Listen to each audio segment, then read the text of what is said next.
Bien, amigos, estamos de vuelta. A ver, hablar el tema del terrorismo. Muéstrame esa información, por favor, que acaba de salir, Vanessa, la teníamos, ¿no? Son varios medios de comunicación los que informan en esta correo. Brian, atentado narcoterrorista, deja al menos 3 policías muertos. ¿En dónde exactamente? Aquí dice, ¿no? Yo no veo bien ahí. Huachupampa, ¿no? Huachupampa. Huancavelica. Vía Huancavelica. Ok, lo tiene Perú 21 también, 3 policías muertos en emboscada terrorista. Así que ahí está la información, vamos a ir profundizando en eso para llevarles más detalles. Me acompañan Iván Soklovich, director del diario Correo, Carlos Paredes, periodista. Hola. Y también autor de La Hora Final, un libro que ya lo comentó René Gastelumendi. Bueno, son 3 libros los que se han presentado justamente en esta época. Señores, muy buenas noches, gracias por acompañarnos. Hola, Cristian, ¿cómo estás? Gracias. A ver, Carlos, cuéntanos un poquito, por favor, un poco de lo que es el libro, ¿no? La Hora Final, sobre todo en este contexto, un poquito. La Hora Final es una crónica periodística, una investigación periodística que cuenta básicamente la historia del Grupo Especial de Inteligencia, el GEIN, que se forma en las postrimerías del gobierno de Alan García, el primer gobierno de García, el 5 de marzo del 90, y durante casi 3 años hace 12 operaciones. La 11ª es la captura de Abimael Guzmán Reynoso el 12 de septiembre, y la última fue la captura de Marta Guatay Ruiz, la responsable del aparato legal de Sendero Luminoso. Y es una historia, yo diría, por ratos epopéica y por ratos también dramática, ¿no? Porque es un grupo de policías que después de 10 años de la guerra entiende la verdadera naturaleza del fenómeno de Sendero Luminoso y sobre todo la ruta para llegar a la cabeza de este grupo mesiánico, además compartimentado y muy fanatizado, ¿no? Este grupo trabaja cambiando la metodología tradicional de la investigación policial criminal y hacen lo que se llama la inteligencia policial operativa y también la observación, vigilancia y seguimiento, que es Made in Perú, esto de mimetizarse, de disfrazarse de basureros, de heladeros, etc. Y llegan, empiezan a desactivar los aparatos centrales de Sendero Luminoso uno por uno desde marzo del 90 hasta septiembre del 92, que se llama Operación Victoria, ¿no? Esa es la historia. ¿Qué fue el GEIN? Esa es la historia en la que tú te centras. ¿Qué fue el GEIN tras la captura de Abimael Guzmán? Fue desbaratado, ¿no? Por, en fin, celos, mezquindades, etcétera.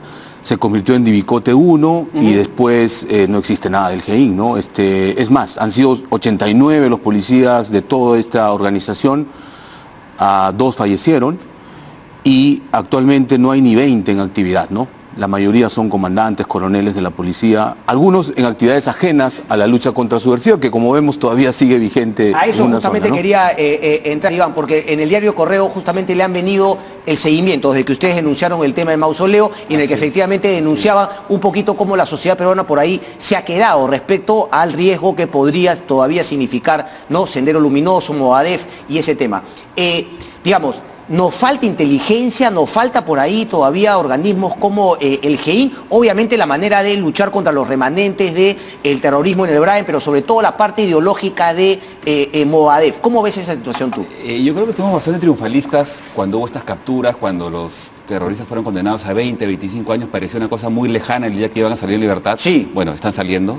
La próxima semana sale Marisa Guerrero. Ahora también que sale Marisa. Así es, sale Marta Guatay el otro mes y ya se cumplieron los 20, 25 años que parecían eternos cuando fueron dadas estas sentencias, que recordemos que muchos fueron realmente condenados a cadena perpetua por estos militares, estos jueces sin rostro, sí.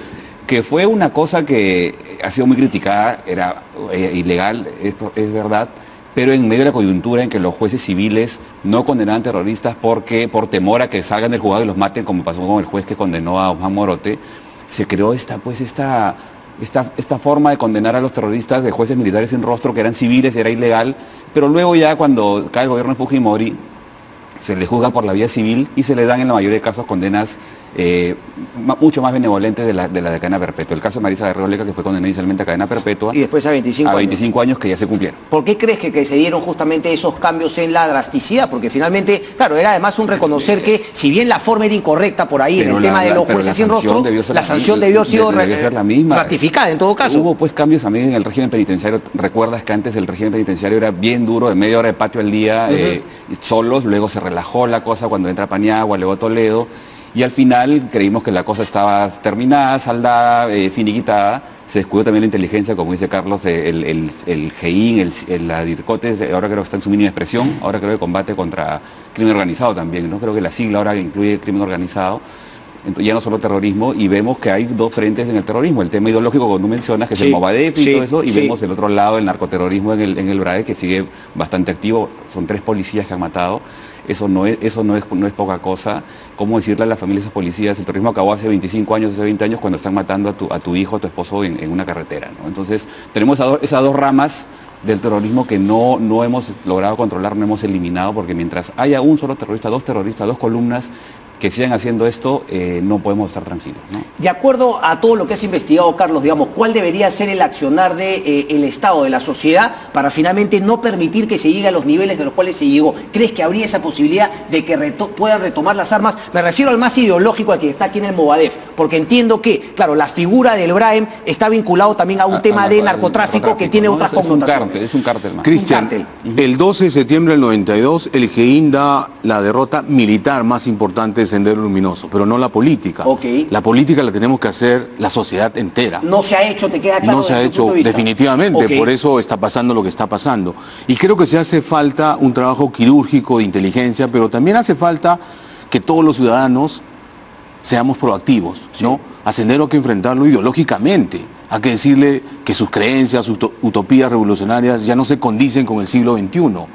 Y esa es tarea de todos, no solo del gobierno ni del Estado, es tarea de todos los ciudadanos. ¿Y cómo reaccionar? El otro día me mandaron un video, creo que era del 2012, pero creo que es la presentación de un libro de Gonzalo Portocarrero, que se levanta un grupo de gente, no sé si tú has visto ese video, pero me llamó la atención cómo la gente, digamos, no reaccionó, ¿no? Entonces, claro, ¿cuál es el punto un poco entre...? Porque, claro, ellos dicen, no, tenemos derecho a hablar, pero el derecho también de que era la presentación de un libro, entonces ellos quieren victimizarse y en base a eso, todo momento es oportuno para que ellos griten sus consignas y qué sé yo. ¿Cuál es ese punto? Porque tú dices en tu columna el día de hoy, Marisa Arriola va a salir, va a estar en Miraflores, pero nadie se molesta, pero ¿qué hacer con ese tipo? Bueno, esta gente... ¿Qué hacen ese tipo de situaciones? Esta gente es bien, tiene un criterio bien abogadil, bien legalista, ¿no? O sea, ya cumplió sus 25 años, sale a la calle, perfecto, y el Movadef también, o sea, mientras no pongamos la bomba, mientras no hagamos un atentado, mientras no matemos a nadie como a partir del año 80, estamos dentro de la ley.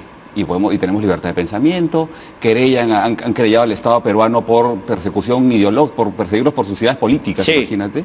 Entonces ellos se manejan en ese limbo, ¿no? Y ahí caminan y nosotros se los hemos permitido. Pero ¿qué hacer, por ejemplo? Por ejemplo, un ciudadano, porque creo que se muda a la casa de la mamá en San Antonio, se la cruza un grupo de ciudadanos en un UON. ¿Qué tendría que hacer uno? Bueno, tampoco se recurre a... No la vas a insultar, claro, nada, no sé qué hacer, por ejemplo, Carlos, no sé, me quedaba esa duda. Claro, eso es algo que tenemos que no estamos acostumbrados los peruanos a convivir con esta gente porque los creíamos presos de por vida. Pero ese de por vida ya se venció, ya caducó la prisión de por vida, entre comillas, porque ya está saliendo. ¿Tienen derecho a salir y a rehacer sus vidas o no? Legalmente sí, pero también ellos sabían que en el caso de Garrido Leca sabía que se metía. O sea, Garrido Leca no era una pegadora de afiches en postes, no era una repartidora de volantes, estaba escondiendo al más grande criminal que ha dado este país y lo estaba escondiendo en momentos en que se cometían los peores atentados, al menos en Lima. Ayer Carlos Tapia justamente conversaba con Bávila, me llamó la atención que él decía que claro, pero finalmente no puso una bomba, no disparó. Pero escondía a Guzmán en el año 92, que fue el año más salvaje, al menos para Lima, Canal 2. Tarata, María Elena Moyano, y todo eso se planeó de repente en Surquillo. En la casa, o sea, no estaba escondiendo a un filósofo, ¿no? Estaba escondiendo a un tipo que estaba planeando asesinatos brutales. Correcto. ¿No? Cuéntame ahí, por ejemplo, un poquito también cómo está la historia de Heimer. Mira, yo creo que la primera tarea, sobre todo las nuevas generaciones, si hablamos de peruanos menores de 35 años, no tienen un recuerdo nítido de lo que fue el terrorismo en el Perú, ¿no? Entonces la primera tarea creo que es conocer nuestra historia reciente. Y creo que hay una en eso apunta el libro, claro. ¿no? Conocer la verdadera historia, qué pasó en el Perú desde aquel 17 de mayo del 80 que nos declaran a todos los peruanos la guerra armada, que es el terrorismo puro, hasta bien entrados los 94, 95, que hay un declive, pero todavía vemos que hay acciones armadas en el narcoterrorismo del Brahim. Primero conocer nuestra historia reciente y después asumir ciudadanía, es decir, defender mis deberes y mis derechos de acuerdo a las leyes, pero si alguien está haciendo proselitismo político, proselitismo senderista, ahí terminan tus derechos porque estás vulnerando los míos. Entonces tenemos que reaccionar como sociedad organizada, como sociedad civil, nosotros, de alguna manera buscar canales, ¿no es cierto? Y la otra cosa que creo también es que no debemos nosotros los peruanos desperdiciar este gran bagaje de conocimiento que tienen los hombres y las mujeres del GEIN, que todavía están ahí, 50 años, 60 años, que podemos, creo, aprovecharlos para el trabajo de inteligencia, para el trabajo de diseccionar lo que queda de Sendero Luminoso, porque ellos tienen una visión utópica de la revolución, ¿no? Maoísta, que puede durar 100, 200 años y no tienen problema. Entonces ahora está en un estadio ideológico, pero nadie garantiza que en 20 o 30 años regresen a la lucha armada, ¿no es cierto? Entonces tenemos que inocular a nuestros jóvenes de eso, para que las universidades públicas no vuelvan a ser las canteras de Sendero Luminoso. O sea, coincidimos ambos que finalmente dejar ese tema ideológico, más allá de que prometan y digan que nunca van a ir a la lucha armada, es una locura, es una tontera, es una democracia boba. Así es. O sea, habría que luchar esa ideología hasta desterrarla. Y complemento lo que dice Carlos, ¿no? Él habla de una punta de lanza, pero la punta de lanza es el sistema judicial, la fiscalía, el poder judicial, y vemos en el caso de Movadef, el caso de la operación Perseo, que Cristóbal Sombrío ya no sabe cómo hacer para que alguien active eso y sean denunciados y procesados, están libres. Y es gente que no estará poniendo en jaque al país como hace años con bombas, pero lo ha puesto en jaque con una huelga de maestros. ¿A qué crees que se debe esa, digamos, esa inacción del Ministerio Público, Poder Judicial? Desconocimiento, prefiero pensar que desconocimiento, ignorancia, desidia. Falta de claridad también. Falta de claridad. Hay normas que no están claras también. Eso. Hay normas que no están claras y tienen que tallar también el Congreso. O sea, las normas, la del Congreso, la ley del Congreso. Hace poco han dado una norma ampliatoria del caso de apología, porque la norma original no ha permitido que ni una sola persona esté en prisión. Y esta gente que está libre no tiene una actividad netamente cultural, ideológica. El caso de la huelga de docentes ha estado metido los Movadef también ahí. Y ha puesto en jaque a un gobierno por casi 2 meses y medio. Hasta que la huelga por agotamiento se terminó prácticamente. Correcto. Entonces, no es que estén tan activos, que estén tan inocentes. Hace poco hubo una entrevista que Tim Viera... Tienen un plan. Hace poco hubo una entrevista que Tim Viera en El Comercio donde hablaba de que no se sabía en qué podía generar esta actividad del Movadef. De repente a alguno se le ocurre la lucha armada y están preparados porque tienen finalmente una estructura que los puede llevar con más facilidad a dar ese paso. Basta 5 o 10 personas. Socorro Popular era un grupo pequeño y mira todo lo que hacía. Correcto. Entonces, digamos, ¿cuál fue la novedad? ¿Cuál fue ese nuevo camino que descubre el GEIN para la captura y por qué no ponerla, por ejemplo, a trabajar? Los quismes palominos no son esquivos todavía en la zona del Braem. ¿Por qué? ¿Cuál fue la diferencia? ¿Que las cabezas habían venido a Lima? No sé si tanto, porque después se dieron también capturas al interior del país. Abimael Guzmán, desde que entra en la clandestinidad en el año 79, nunca se movió de Lima. Siempre estuvo, además, en barrios residenciales. Él ha confesado públicamente que una vez dirigía la guerra armada, que le llamaba, desde un departamento entre Miraflores y San Isidro. Después vivió en Buenavista, en Chacarilla, sí, cerquita después en Monterrico y finalmente, antes de caer en los sauces, estuvo en una casa en San Antonio, en General Silva, ya protegido por Marisa Garrido Leca y Carlos Inchauste de Gola, ¿no? Nunca se movió de Lima, y lo que te quiero decir es que Sendero Luminoso tiene proyectos a mediano y largo plazo. O sea, no nos olvidemos de eso. Ellos han, entre comillas, declarado la paz con el Estado peruano, pero como lo dijo Abimael Guzmán en su presentación en la DINCOT, es un recodo en el camino. Entonces, veamos cuáles son sus planes a mediano y largo plazo. Y ahí tenemos que curarnos. ¿Qué hizo el GEIN? El GEIN entendió el fenómeno. La investigación tradicional policial era detener para luego investigar. Ellos no, dijeron, nosotros vamos a investigar muchísimo, vamos a probar y después vamos a detener, ¿no? Y esa fue la clave. Cuando detienen a Luis Alberto Arana Franco, que le decían el Cholo Sotil, él niega en todos los idiomas que no tenía nada que ver y con un interrogatorio técnico, profesional, bien investigado, lo van desarmando. El GEIN no torturó a nadie, ni siquiera les tocaba con el pétalo de una rosa. Lo sometía a interrogatorios muy técnicos, estratégicos, y ellos, mira, no paraban de hablar, ¿no? Y fueron concatenando hilo tras hilo, operación tras operación, y llegaron hasta la casa de Buenavista en el año 91, y por poco se les escapa a Abimael Guzmán, el 31 de enero del año 91. Después él fuga, se va a la casa de General Silva, ya protegido por Mariso Garrido Leca, y luego ellos siguen esa pista, llegan hasta los sauces, y por ejemplo lo que no se conoce hasta ahora, Cristian, es que hubo un sobrevuelo de una avioneta Cessna pagada con el dinero de un oficial del GEIN que en ese entonces era... ¿Cómo pagado con el dinero de un oficial del GEIN? ¿No había presupuesto para esas matanas? ¿No le daban ese tipo de facilidades? No había presupuesto, la gente del GEIN no tenía dinero. La única ayuda que tenían era de la embajada estadounidense, que era $5.000 en efectivo para pagar los viáticos de 80 hombres en la calle. Y les correspondía 3 soles para cada uno al día.